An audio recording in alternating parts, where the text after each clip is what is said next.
അസ്സലാമു അലൈക്കും വറഹ്മത്തുള്ളാഹി വബറകാതുഹു. എൻ്റെ ജീവിതത്തിൽ എനിക്കുണ്ടായ വളരെ വേദനിപ്പിക്കുന്ന ഒരു അനുഭവം ഞാൻ പങ്കുവെക്കുകയാണ്.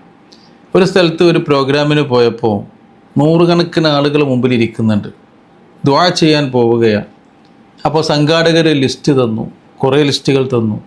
എല്ലാം ഞാൻ വായിച്ചു. അവസാനം ഒരു ലിസ്റ്റ് എന്നെ വല്ലാതെ വേദനിപ്പിച്ചു.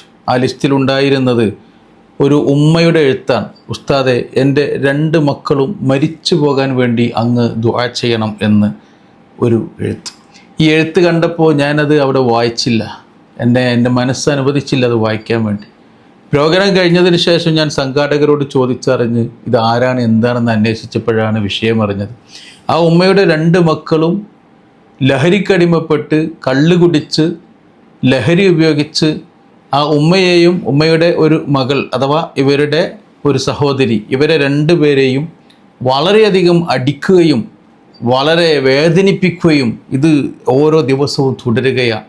അവസാനം ആ ഉമ്മക്ക് ജീവിക്കാൻ കഴിയില്ല ഇനി എന്നുള്ളൊരവസ്ഥയിലെത്തിയപ്പോഴാണ് ആ ഉമ്മ ഈ 2 മക്കളും ഒന്ന് മരിച്ചു കിട്ടിയാൽ സ്വസ്ഥതയുള്ളൊരു ജീവിതം കിട്ടുമായിരുന്നു എന്ന പ്രതീക്ഷ വെച്ചുകൊണ്ട് ഈ മജ്ലിസിലേക്ക്, ആ പ്രോഗ്രാമിലേക്ക് ഒരു എഴുത്ത് കൊടുത്തയച്ചത്.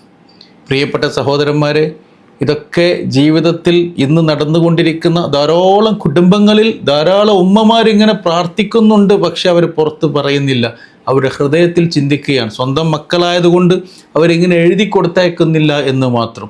നമ്മുടെ മക്കളെ ലഹരിയിൽ നിന്ന് നാം രക്ഷപ്പെടുത്തണം. അല്ലെങ്കിൽ ഇതുപോലെയുള്ളൊരു ദുരനുഭവം നമ്മുടെ വീട്ടിലേക്ക് കടന്നു വരും. അള്ളാഹു നമ്മളെയൊക്കെ രക്ഷപ്പെടുത്തുമാറാവട്ടെ. അസ്സലാമു അലൈക്കും വറഹ്മത്തുള്ളാഹി.